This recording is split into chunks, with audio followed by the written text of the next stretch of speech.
Hello everyone, welcome back to my YouTube channel.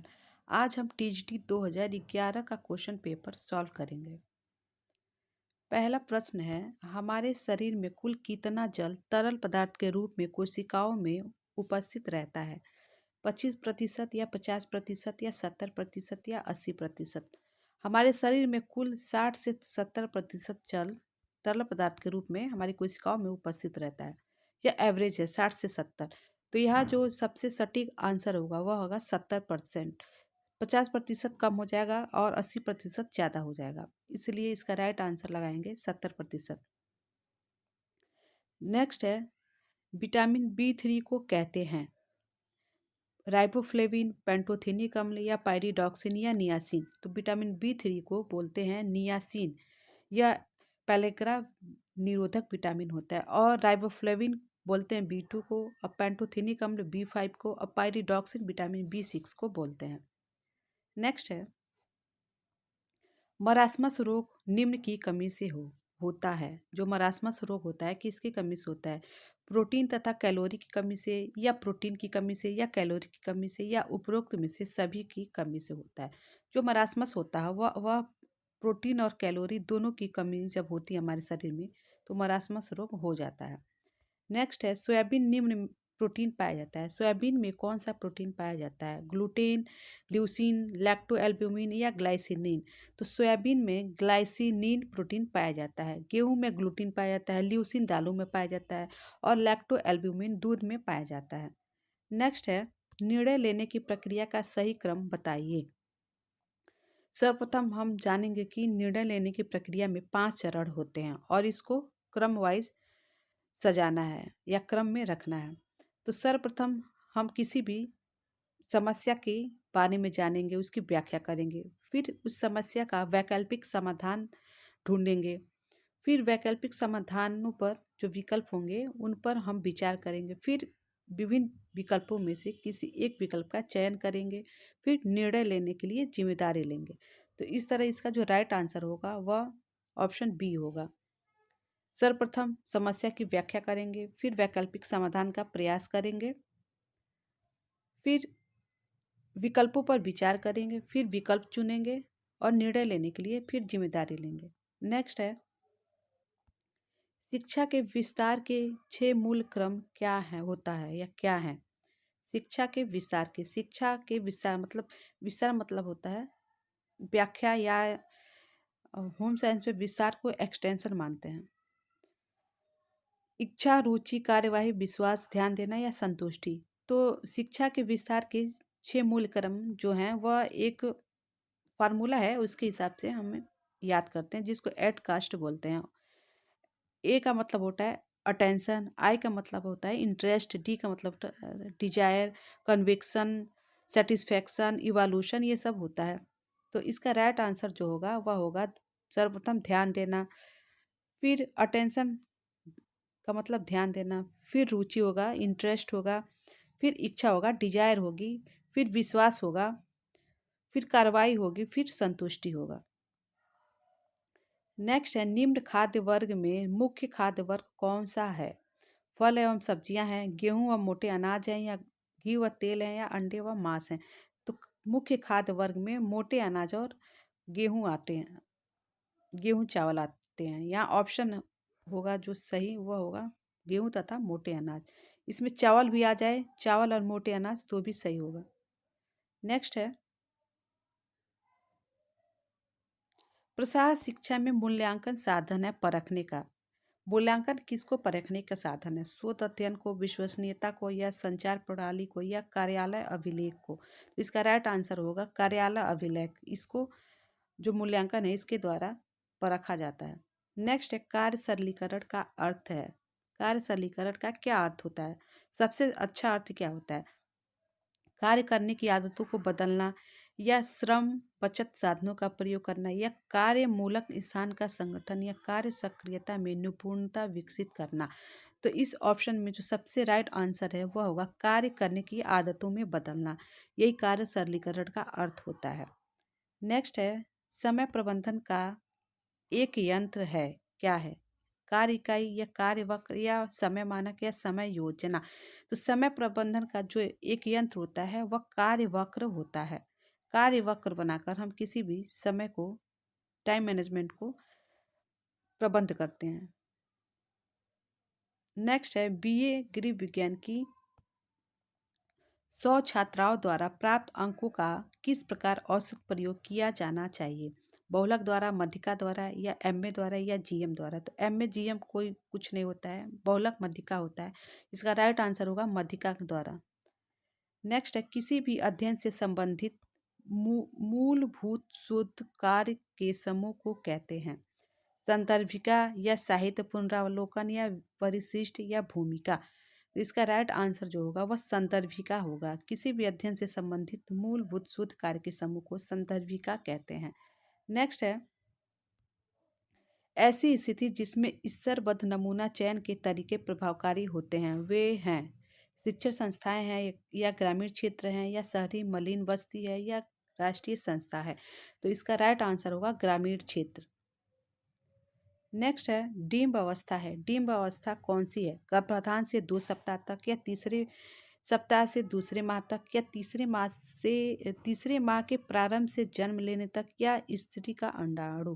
तो डिम्ब अवस्था जो होती है वह गर्भाधान से 2 सप्ताह तक की अवस्था होती है जो 0 से 14 दिन तक 1 से 14 दिन तक होती है।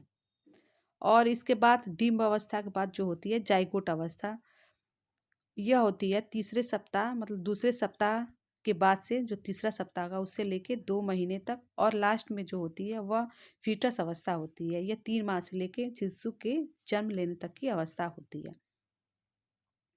नेक्स्ट है स्वस्थ सामान्य शिशु की लंबाई होती है 6 से 18 इंच या 18 से 20 इंच या 20 से 40 इंच या 8 से 10 इंच।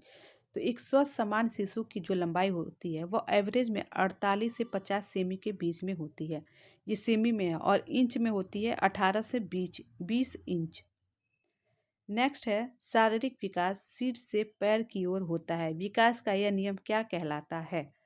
मस्तकाधोमुखी या निकट दूर विकास या समान विशेष या अवस्थानुसार?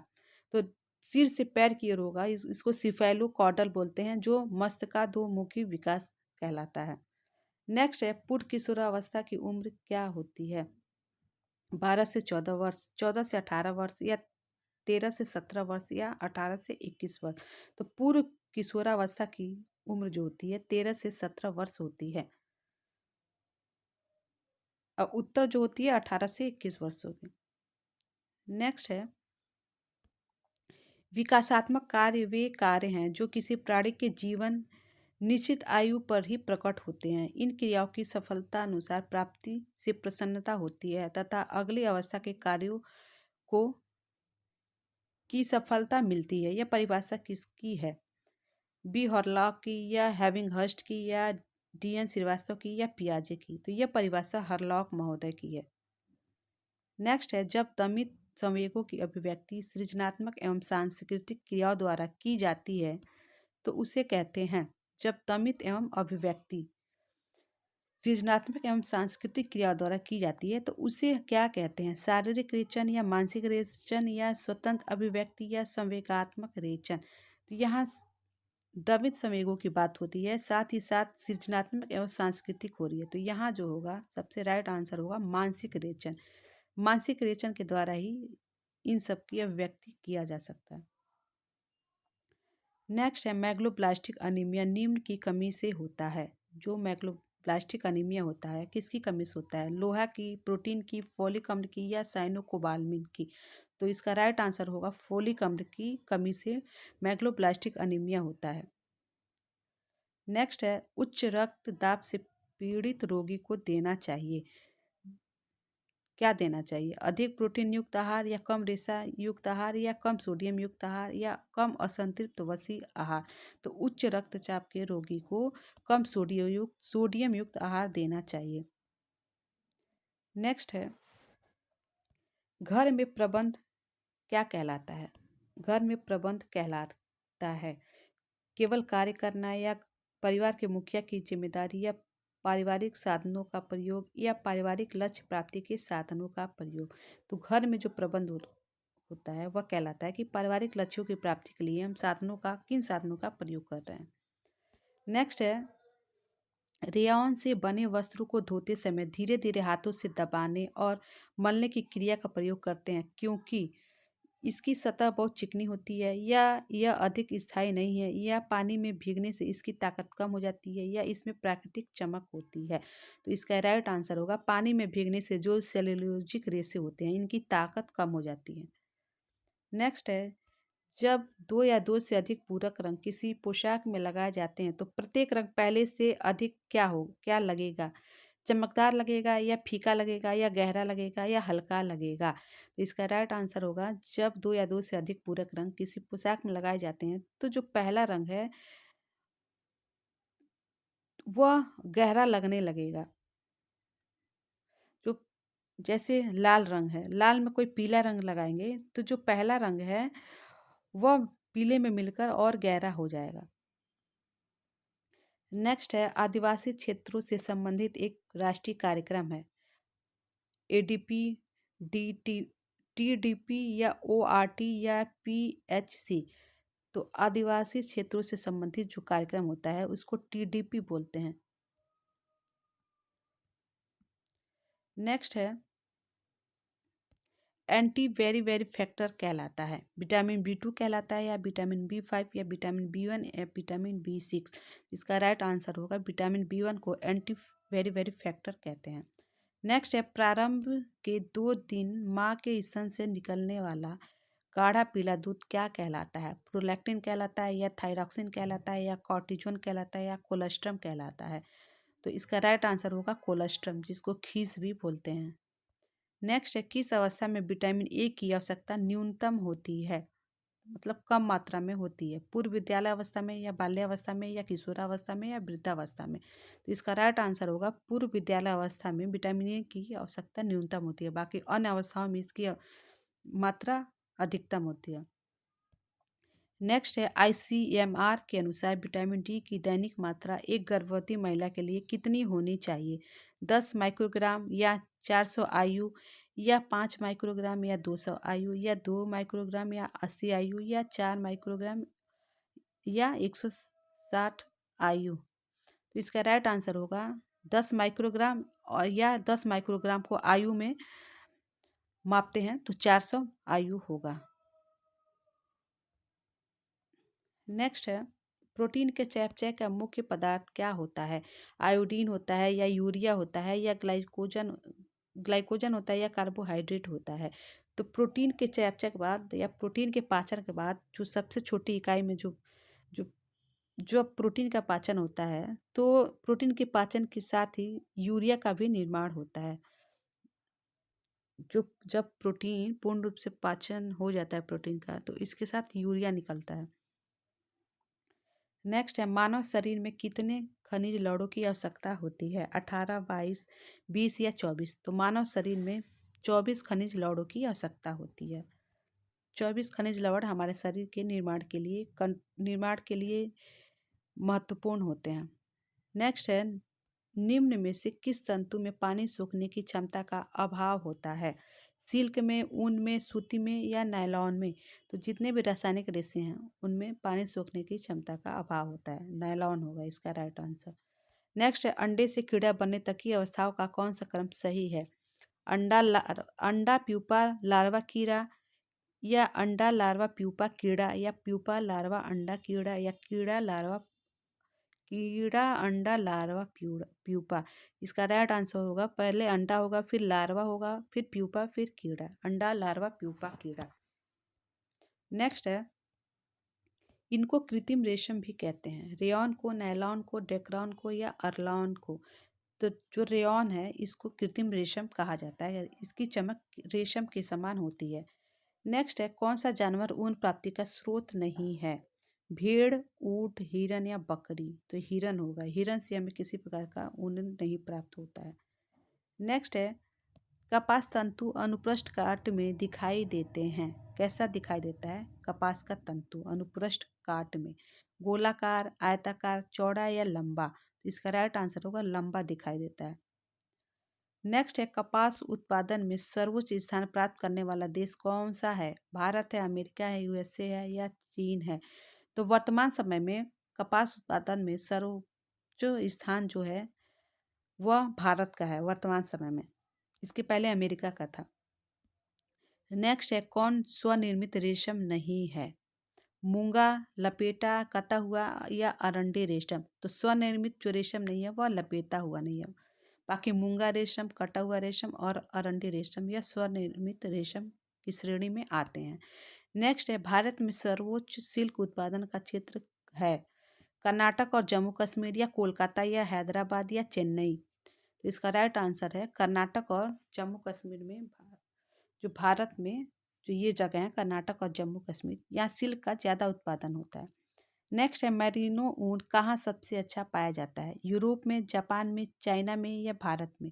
तो मैरिनो ऊन जो होता है यह यूरोप में सबसे अच्छा मात्रा में पाया जाता है और जो मैरिनो ऊन होता है सबसे महंगा ऊन भी होता है। नेक्स्ट है ये तंतु लंबे अविरल होते हैं और मीटर में मापे जाते हैं। रेशा या तंतु रेशा या यस ट्विस्ट या जेट ट्विस्ट? जो लंबे तंतु होते हैं जो मीटर में मापे जाते हैं वह तंतु रेशा होता है। नेक्स्ट है कार्ड्स वुल किसको मिलाकर तैयार किया जाता है? कच्चा ऊन या कपास तथा धागा या सूती तथा ऊनी या केवल ऊन? तो कॉट्स वुल, नाम से ही कॉटन तथा वूल, सूती तथा ऊनी। नेक्स्ट है वस्त्रों को चिकना करना कहलाता है कैलेंडरिंग, टेंटरिंग या सेंफोराइजिंग या क्रेपिंग? तो वस्त्रों को चिकना करना कैलेंडरिंग कहलाता है। जो टेंटरिंग होता है इससे वस्त्र को मनचाहे आकार में, जैसे जो निर्माण के दौरान जब टेढ़े मेढ़े हो जाते हैं तो उनको खींचकर टेंटरिंग के द्वारा सीधा किया जाता है समान लंबाई और चौड़ाई में। सेंफोराइजिंग एक परिसज्जा है जो यह गारंटी देता है कि वस्त्र सिकुड़ेगा नहीं। क्रेपिंग की परिसज्जा है और क्रेपिंग स्थायी तथा अस्थायी दोनों परिसज्जा की श्रेणी में आता है। नेक्स्ट है वैट रंग किसका उदाहरण है? इंडिगो का, हल्दी का या काला नमक का या नमक का? तो जो वैट रंग है यह इंडिगो का उदाहरण है। हल्दी प्राकृतिक रंग में आता है। नेक्स्ट है सर्वाधिक स्टार्च पाया जाता है कहाँ, किसमें? अरारोट में, चावल में, रीठा में या आलू में? इन सब में स्टार्च पाया जाता है लेकिन जो सबसे ज़्यादा स्टार्च होता है वह अरारोट में होता है और इसका प्रयोग अरारोट का प्रयोग वस्त्रों में ज़्यादा किया जाता है। आलू चावल का महंगा पड़ता है। नेक्स्ट है रेयॉन वस्त्रों के धब्बों को छुड़ाने के लिए प्रयोग करना चाहिए रासायनिक, भौतिक, प्राकृतिक या साबुन? तो रासायनिक पदार्थ का प्रयोग करना चाहिए। नेक्स्ट है परिसज्जा का मुख्य उद्देश्य है आकर्षक बनाना, आसानी से धोना, आसानी से सुखाना या आसानी से मलना? तो परिसज्जा का जो उद्देश्य होता है किसी भी वस्तु को आकर्षक बनाना होता है। नेक्स्ट है रंगों का चमकदार या धुंधलापन क्या कहलाता है?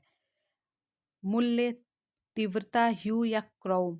तो जो इसका राइट आंसर होगा वह क्रोमा होगा। क्रोमा से ही हम वस्त्रों को चमकदार व धुंधलापन में विभाजित करते हैं और ह्यू जो होता है किसी भी रंग का नाम होता है जैसे पीला, लाल, नीला। तीव्रता यह चमक पर और धुंधलापन होता है और जो वैल्यू होता है यह मान होता है किसी भी वस्त्र का। जो तीव्रता होता है चमक पर और गहरापन होता है लेकिन जो क्रोमा होता है वह चमक पर और धुंधला धुंधला में विभाजित होता है या इससे क्रोमा से किसी भी रंग का चमक पर और धुंधलापन पता चलता है लेकिन तीव्रता से गहरापन और हल्कापन पता चलता है। नेक्स्ट है मांसपेशियों में निम्न एकत्र होने से शारीरिक थकान उत्पन्न होती है। जब हमारी मांसपेशियों में क्या एकत्रित हो जाता है तो हमें थकान अनुभव होता है। ऑक्सीजन और लैक्टिक अम्ल या साइट्रिक अम्ल या कार्बन डाइऑक्साइड या नाइट्रोजन और लैक्टिक अम्ल? इसका राइट आंसर होगा ऑक्सीजन और लैक्टिक अम्ल। ऑक्सीजन की अनुपस्थिति में जब लैक्टिक अम्ल हमारी मांसपेशियों में इकट्ठा हो जाता है तो मांसपेशियों में थकान अनुभव होता है। नेक्स्ट है एंजिल ने निम्न का बजट से कोई प्रावधान नहीं है। प्रश्न का मतलब है एंजिल ने अपने बजट में किसका प्रावधान या किसको नहीं रखा था, आय को, व्यय को, बचत को या मूल्यांकन को। तो एंजिल ने अपने बजट में बचत को नहीं रखा था, इसलिए इनका जो बजट था वह फ्लॉप हो गया, क्योंकि इन्होंने किसी प्रकार की बचत की बात नहीं की थी। नेक्स्ट है, जैसे जैसे आय में वृद्धि होती है निम्न पर होने वाले व्यय का प्रतिशत घटता जाता है। किसका? दवा का, भोजन का, आवास का या वस्त्र का। तो भोजन पर जैसे जैसे जैसे हमारे आय में वृद्धि होती है तो जो भोजन होता है इसका प्रतिशत व्यय घटता जाता है। नेक्स्ट है, संप्रेषण प्रक्रिया में ग्रहणकर्ता शाब्दिक और अशाब्दिक संदेश का विश्लेषण करता है। जो प्रेषक भेजता है उसे कहते हैं, जो प्रेषक भेजता है उसको क्या कहते हैं? कोडिंग, डिकोडिंग, कोडिंग या एनकोडिंग या प्री कोडिंग। तो जो प्रेषक भेजता है उसको डिकोडिंग बोलते हैं, तो इसका राइट आंसर होगा डिकोडिंग। और जो ग्रहण करता है उसको एनकोडिंग बोलते हैं। सॉरी, यहाँ जो ऑप्शन होगा वह एनकोडिंग होगा। जो प्रेषक भेजता है उसको एनकोडिंग बोलते हैं और जो ग्रहण करता है उसको डिकोडिंग बोलते हैं। इसका राइट आंसर होगा जो प्रेषक भेजता है उसको एनकोडिंग बोलते हैं और जो ग्रहण करता है उसको डिकोडिंग बोलते हैं। इसका राइट आंसर होगा एनकोडिंग। और इस प्रैक्टिस सेट का लास्ट क्वेश्चन है, गरीबी रेखा की गणना की जाती है किससे? प्रति व्यक्ति आय से या कुल पारिवारिक आय से या कुल भूमि से या कुल जायदाद से। तो प्रति व्यक्ति आय की गरीबी रेखा की गणना जो होती है वह प्रति व्यक्ति आय से की जाती है। इसका राइट आंसर होगा प्रति व्यक्ति आय। और जो पारिवारिक आय होता है उसकी गणना कुल पारिवारिक आय से करते हैं। इस तरह आज 2011 का 53 क्वेश्चन सॉल्व कर लिए। इसके आगे का प्रैक्टिस सेट या क्वेश्चन हम कल के वीडियो में सॉल्व करेंगे। Thank you.